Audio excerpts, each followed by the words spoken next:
ನಿಮ್ಮ ಹಳೆಯ ಚಿನ್ನದ ಒಡವೆನ ಅಧಿಕ ಬೆಲೆಗೆ ಮಾರಬೇಕೆ?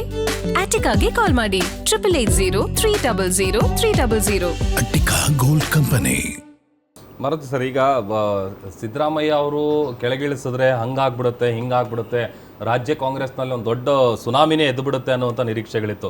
ಬಟ್ ಆ ಥರದ್ದು ಯಾವುದು ನಾವು ನೋಡಲಿಲ್ಲ. ಅಂದರೆ ಭಾಳ ಸ್ಮೂತಾಗಿ ಹೈಕಮಾಂಡ್ ನಾಯಕರು ಕರೆದ್ರು, ಅವ್ರಿಗೆ ಹೇಳಿದ್ರು, ಅವ್ರು ಬಂದರು, ರಿಸೈನ್ ಮಾಡಿದ್ರು, ಪ್ರೆಸ್ ಮೀಟ್ ಮಾಡಿದ್ರು, ಹೋದರು, ಇಷ್ಟೇ. ಬಟ್ ಈಗ ಅದೇ ಥರ ಎಲ್ಲರೂ ಸಹಮತ ಸೂಚಿಸ್ತಾರೆ. CLP ಮೀಟಿಂಗ್ನಲ್ಲಿ ಏನಾದರೂ ಆ ಥರದ್ದು ಏನಾದರೂ ನಡೀಬಹುದಾ ಹೇಗೆ ಅಂತ? ಅಲ್ಲ, ಒಂದು ಸಿದ್ದರಾಮಯ್ಯ ಅವರು ಅದಕ್ಕೆ ಅವಕಾಶ ಕೊಡಲಿಲ್ಲ.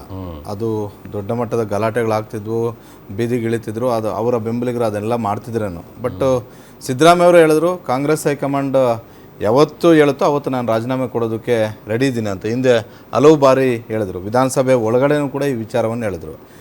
ಇವತ್ತು ರಾಜ್ಯ ಕಾಂಗ್ರೆಸ್ಸಲ್ಲಿ ಯಾವುದೇ ಸಮಸ್ಯೆ ಇಲ್ಲದೆ ನಾಯಕತ್ವ ಹಸ್ತಾಂತರ ಆಗ್ತಿದೆ ಅಂತ ಹೇಳಿದ್ರೆ ಅದ್ಯಾರೋ ಕಾಂಗ್ರೆಸ್ ಹೈಕಮಾಂಡ್ ನಾಯಕರುಗಳಾದಂತಹ ರಾಹುಲ್ ಗಾಂಧಿ ಅವರು, ಸೋನಿಯಾ ಗಾಂಧಿ ಅವರು, ಮಲ್ಲಿಕಾರ್ಜುನ್ ಖರ್ಗೆ ಅವರು ಮತ್ತಾರೋ ಮಗದೊಬ್ಬರು ಹೇಳಿದ್ರು ಅನ್ನೋ ಕಾರಣಕ್ಕೆ ಆಗ್ತಾಯಿಲ್ಲ.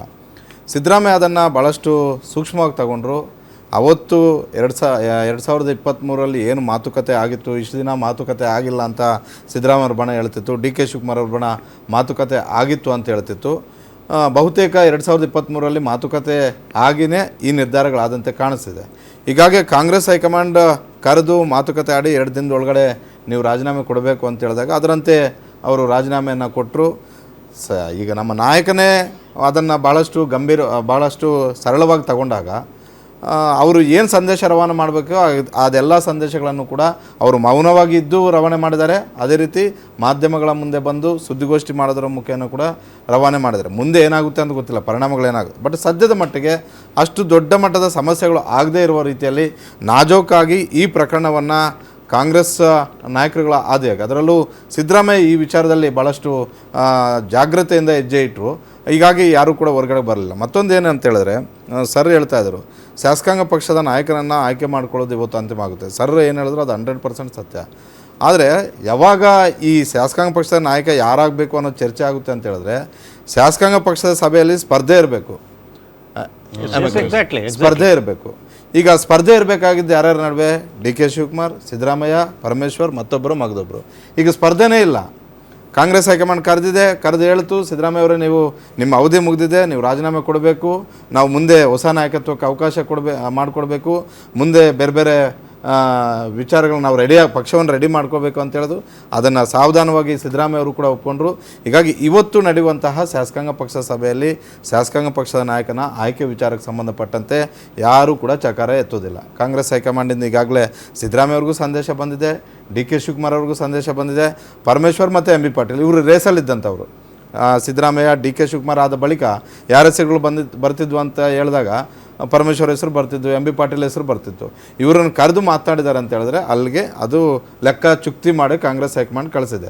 ಇವತ್ತು ಕೇವಲ ಅದನ್ನು ಸರ್ ಹೇಳ್ದಂಗೆ ಒಬ್ಬರು ಪ್ರಪೋಸ್ ಮಾಡ್ತಾರೆ, ಇನ್ನೊಬ್ಬರು ಅದನ್ನು ಅನುಮೋದನೆ ಮಾಡ್ತಾರೆ, ಅಷ್ಟು ಬಿಟ್ಟರೆ ಬೇರೆ ಏನೂ ನಡೆಯೋದಿಲ್ಲ. ಇವತ್ತು ಶಾಸಕಾಂಗ ಪಕ್ಷದ ನಾಯಕನ ವಿಚಾರದಲ್ಲಿ ಯಾವುದೇ ಚರ್ಚೆನೂ ಕೂಡ ಆಗೋದಿಲ್ಲ. ಚರ್ಚೆ ಯಾವಾಗ ಆಗುತ್ತೆ ಅಂತ ಹೇಳಿದ್ರೆ ನಾನು ಈಗಾಗಲೇ ಹೇಳಿದೆ, ಹಲವರು ಪೈಪೋಟಿ ಇದ್ದಾಗ.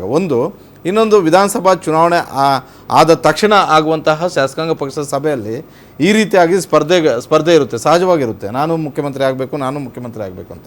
2023 ಕೂಡ ಸ್ಪರ್ಧೆ ಇತ್ತು, DK ಶಿವಕುಮಾರ್ ಸಿದ್ದರಾಮಯ್ಯ ಅಂತ. 2013 ಕಾಂಗ್ರೆಸ್ ಅಧಿಕಾರದಲ್ಲಿದ್ದಾಗ ಸಿದ್ದರಾಮಯ್ಯ ಮತ್ತು ಪರಮೇಶ್ವರ್ ನಡುವೆ ಪೈಪೋಟಿ ಇತ್ತು. ಅವತ್ತು ಕೂಡ ಅಲ್ಲಿ ವೋಟಿಂಗ್ ಆಗಿತ್ತು, ಅವತ್ತು ಸಿದ್ದರಾಮಯ್ಯ ಅವ್ರಿಗೆ ಹೆಚ್ಚು. 2018 BJP 104 ಸ್ಥಾನ ಗೆದ್ದ ಬಳಿಕ BJP ಅವ್ರಿಗೆ ಒಂದು ಸಂದೇಶ ಇದ್ದೇ ಇತ್ತು, ಯಡಿಯೂರಪ್ಪ ಬಿಟ್ಟರೆ ಯಾರೂ ನಾಯಕತ್ವ ಇಲ್ಲ ಅಂತ ಹೇಳ್ಬಿಟ್ಟು. ಹಾಗಾಗಿ ಅಲ್ಲೇನು ದೊಡ್ಡ ಚರ್ಚೆ ಏನಿರಲಿಲ್ಲ. ಆದರೆ ಕಾಂಗ್ರೆಸ್ 2013 ನಾಯಕತ್ವ ವಿಚಾರಕ್ಕೆ ಸಂಬಂಧಪಟ್ಟಂತೆ ಆ ಚರ್ಚೆ ಆಗಿದೆ, ಇಲ್ಲಿ ವೋಟಿಂಗ್ ಆಗಿದೆ. ವೋಟಿಂಗ್ ಆಧಾರದ ಮೇಲೆ ನಾಯಕನನ್ನು ನೇಮಕ ಮಾಡ್ಕೊಳ್ಳುವಂಥ ಒಂದು ಕೆಲಸ ಆಗಿದೆ. 2023 ಕೂಡ ಅದೇ ಆಗಿದೆ. ಈಗ ಏನಂತ ಹೇಳಿದ್ರೆ, ಈಗ ಸಿದ್ದರಾಮಯ್ಯ ಕೊಡಬೇಕಾಗಿತ್ತು, DK ಶಿವಕುಮಾರ್ ತಗೋಬೇಕಾಗಿತ್ತು. ಅದೆಲ್ಲವೂ ಕೂಡ ಪ್ರಕ್ರಿಯೆಗಳು ಕಂಪ್ಲೀಟ್ ಆಗಿರೋದ್ರಿಂದ ಕಾಂಗ್ರೆಸ್ ಹೈಕಮಾಂಡ್ ಮಾಡಿರೋದನ್ನು ರೆಸೊಲ್ಯೂಷನ್ ಪಾಸ್ ಮಾಡ್ತಾರೆ.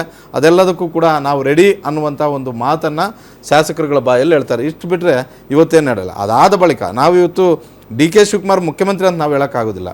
DK ಶಿವಕುಮಾರ್ ಅವರು ಶಾಸಕಾಂಗ ಪಕ್ಷದ ನಾಯಕನಾಗಿ ಆಯ್ಕೆ ಆದ ಬಳಿಕ ಶಾಸಕಾಂಗ ಪಕ್ಷ ಅಧಿಕೃತವಾದಂತಹ ಶಾಸಕಾಂಗ ಪಕ್ಷದ ಪತ್ರದಲ್ಲಿ ಆ ಪತ್ರವನ್ನು ತೆಗೆದುಕೊಂಡೋಗಿ ರಾಜಭವನಕ್ಕೆ ಕೊಡಬೇಕಾಗುತ್ತೆ, ರಾಜ್ಯಪಾಲರ ಮುಂದೆ ನನಗೆ ಸರ್ಕಾರವನ್ನು ರಚನೆ ಮಾಡ್ಕೊಳ್ಳೋದಕ್ಕೆ ಅವಕಾಶವನ್ನು ಮಾಡಿಕೊಡಿ ಅಂತ ತದಬಳಿಕ ಕಾನೂನಾತ್ಮಕ ಸಂವಿಧಾನಾತ್ಮಕ ಪ್ರಕ್ರಿಯೆಗಳೇನಿದಾವೋ ಅದನ್ನು ರಾಜ್ಯಪಾಲರು ಮುಂದುವರಿಸ್ತಾರೆ.